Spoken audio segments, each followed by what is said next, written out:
Istriku melahirkan anak yang bukan darah dagingku, tapi aku baru tahu setelah 8 bulan mengasuhnya seperti nyawa sendiri.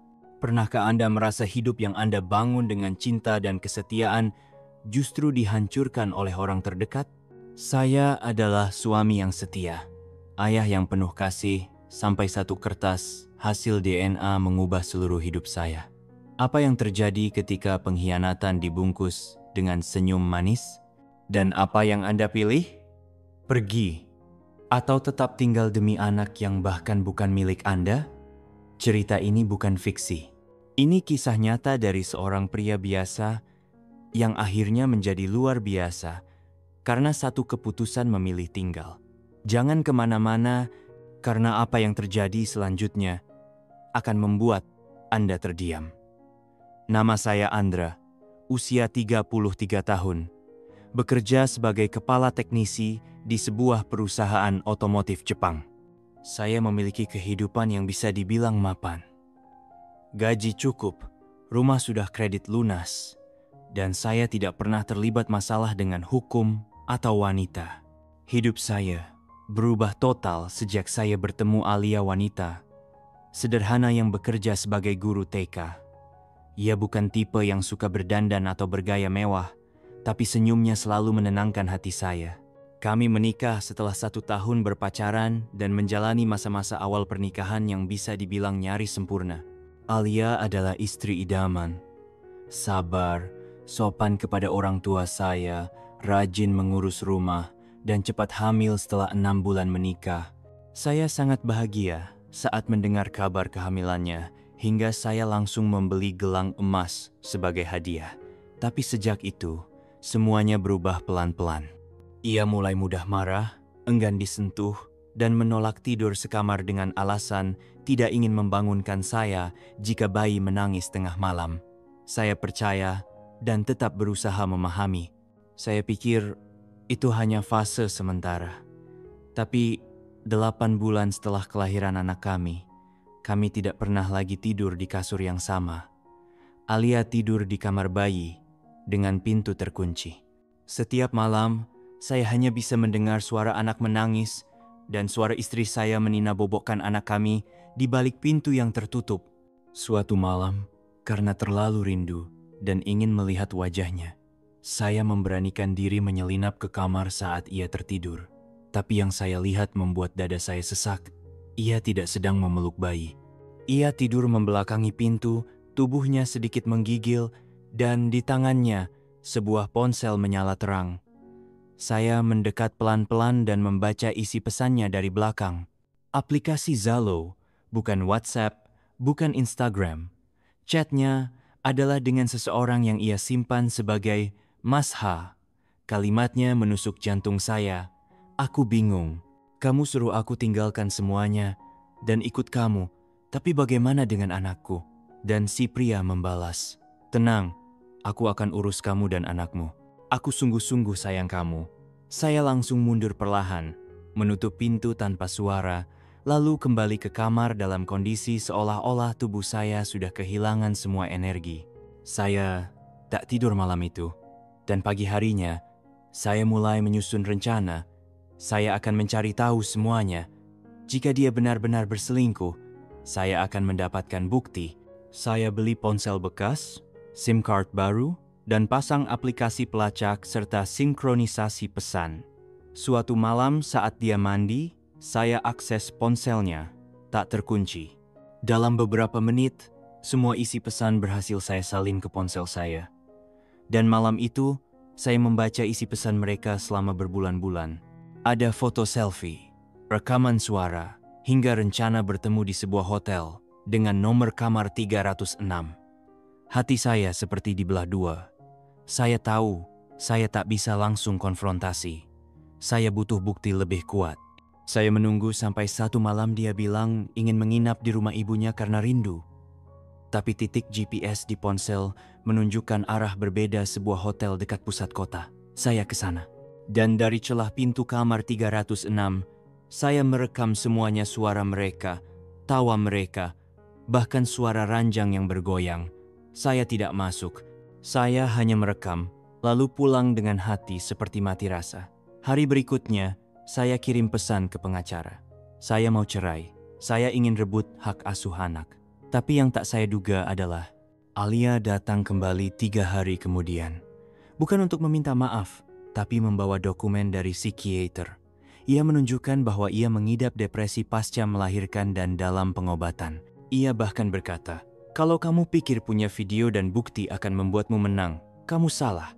Aku ibunya, dan aku juga punya hak." Saat itu saya terdiam. Saya sadar, situasinya tidak sesederhana yang saya bayangkan. Namun belum habis keterkejutan saya. Beberapa minggu kemudian, Alia jatuh sakit. Didiagnosa kanker serviks stadium 2. Ia minta satu hal. "Kalau aku harus dirawat lama, izinkan anak tinggal bersamamu dulu." Saya setuju. Saya bantu rawatnya, bukan karena cinta, tapi karena anak itu. Tapi justru saat itulah kebenaran lebih menyakitkan kembali datang.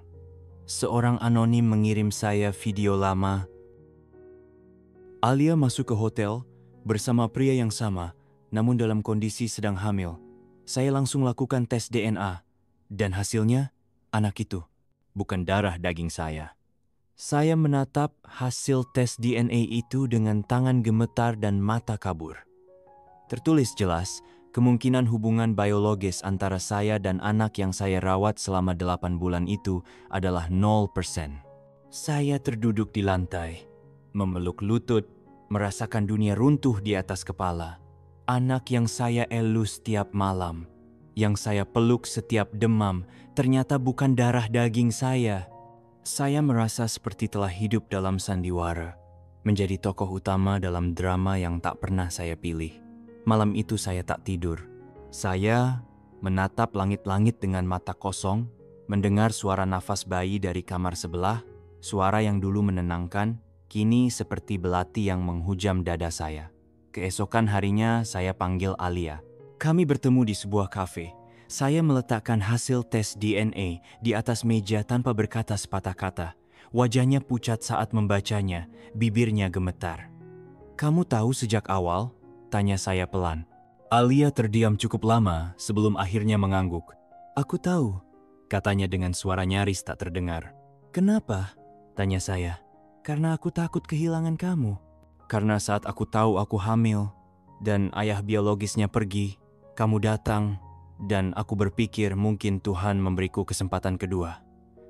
Saya menghela napas panjang, "Tapi kamu memilih bohong. Kamu memilih menyeretku ke dalam kebohongan ini." Alia menangis. "Tapi saya sudah terlalu kosong untuk merasa iba." Saya hanya berkata, "Mulai sekarang, aku bukan ayah dari anak itu. Dan kamu tidak pernah lagi jadi istriku." Saya pulang. Tapi beberapa hari kemudian, Alia menghilang. Ia pergi membawa anak kami, tanpa pesan, tanpa jejak. Saya panik. Saya lapor ke polisi. Tapi karena saya bukan ayah biologis, laporan saya dianggap tidak cukup kuat. Saya frustrasi. Saya sewa detektif. Saya kumpulkan semua bukti video, foto, rekaman. Hari ke-10, saya mendapat kabar. Alia ditemukan di sebuah penginapan kecil dekat pantai di Jawa Timur. Saya segera ke sana. Saat tiba, saya melihatnya duduk di bawah pohon kelapa, menggendong anak yang tertidur. Tubuhnya kurus, rambut rontok, tapi wajahnya tenang. Saat ia melihat saya, ia hanya tersenyum lemah. "Kamu datang juga," katanya. Saya duduk di sampingnya. Kami tak bicara banyak, hanya memandang laut dan mendengar suara angin. Sore itu, saat matahari tenggelam, Alia berkata, "Kalau aku mati nanti, tolong jaga dia." Saya menatap wajahnya. "Kenapa kamu tidak pernah cerita dari awal?" Ia tertawa pahit. "Karena aku pengecut. Karena aku terlalu egois ingin punya keluarga meski dengan kebohongan." Saya menggenggam tangannya yang dingin. "Aku benci apa yang kamu lakukan, tapi aku tak bisa benci anak itu. Dia tak salah apa-apa."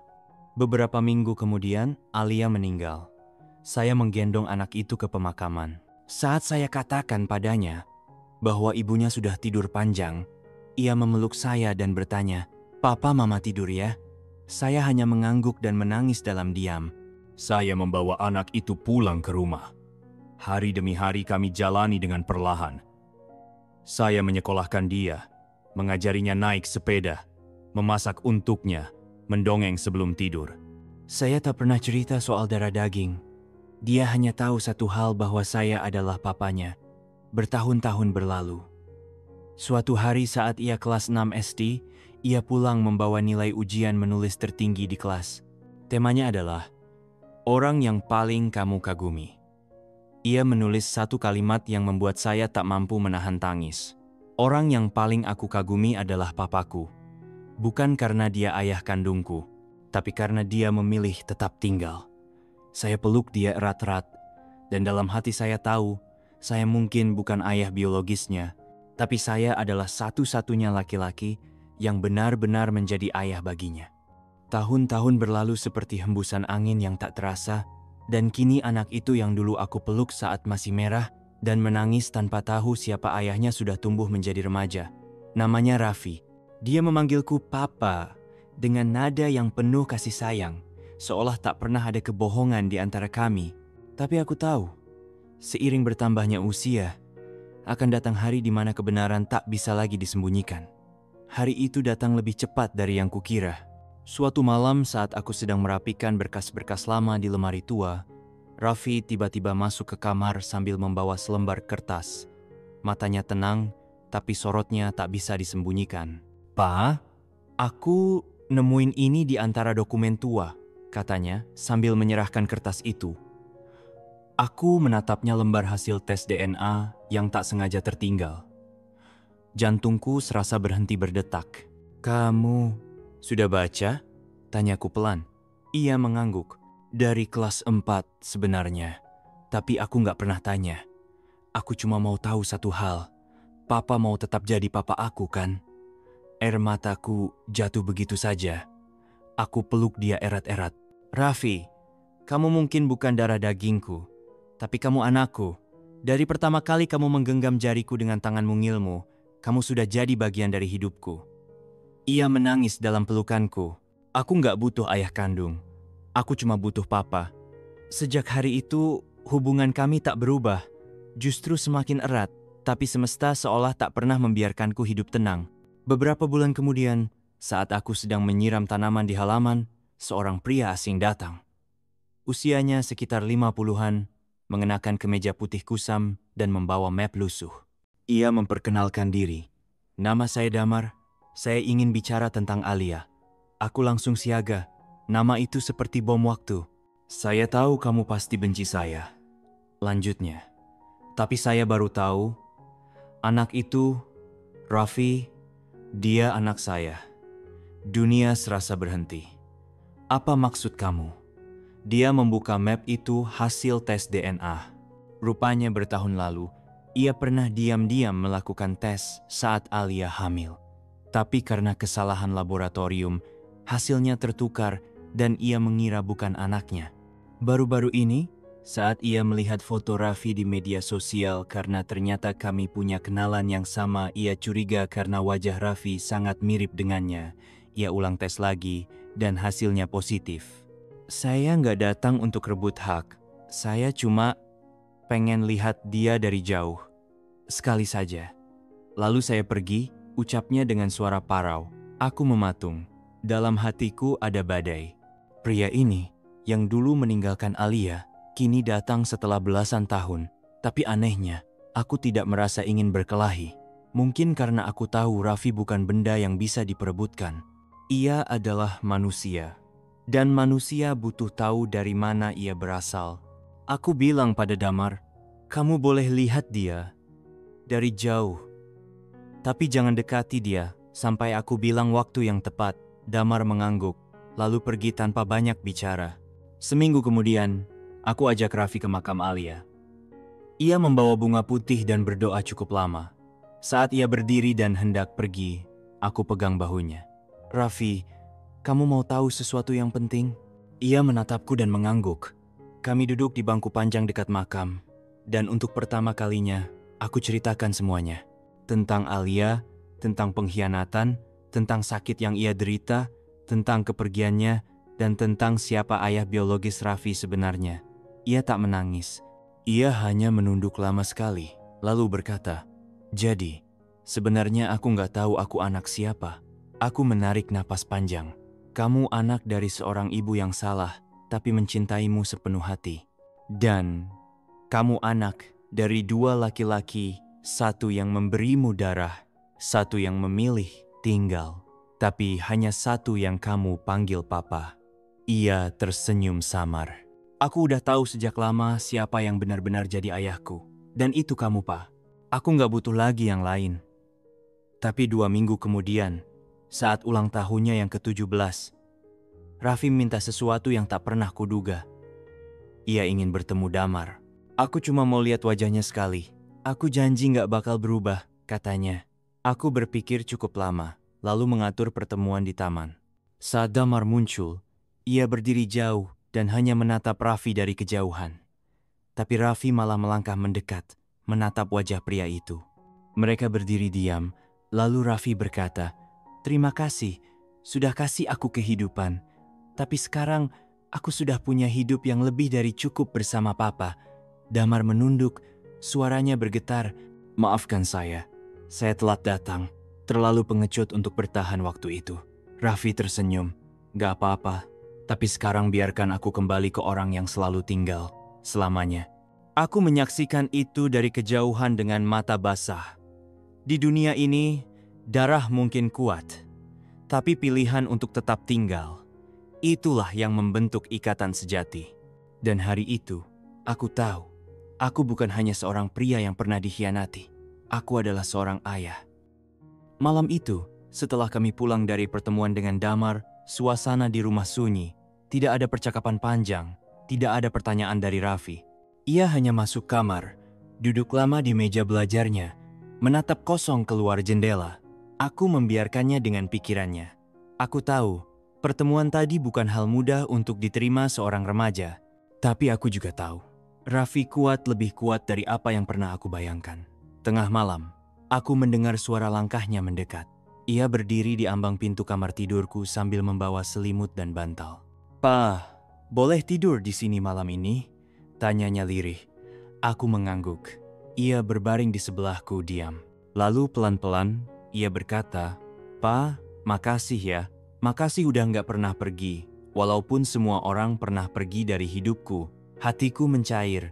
Aku menatap langit-langit, menahan air mata yang menggenang. "Papa nggak akan kemana-mana, nah. Selama kamu masih butuh papa, papa akan ada." 3 tahun kemudian, Raffi lulus SMA dengan nilai terbaik. Ia berdiri di atas panggung mengenakan toga, menyampaikan pidato kelulusan yang membuat seluruh aula terdiam.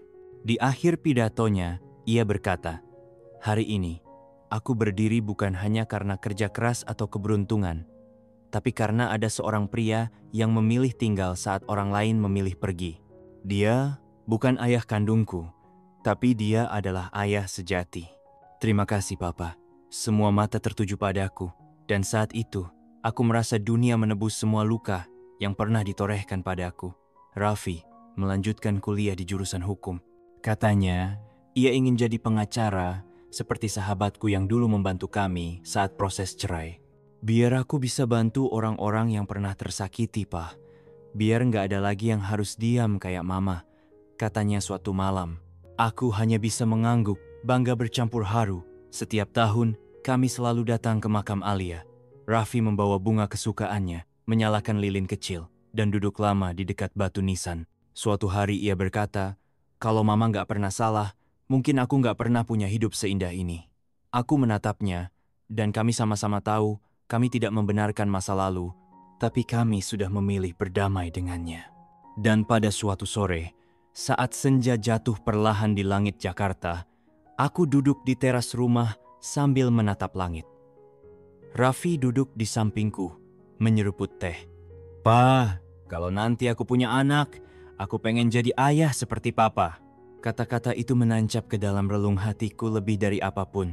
Aku tak butuh pengakuan, tapi kalimat itu adalah penghargaan tertinggi dalam hidupku.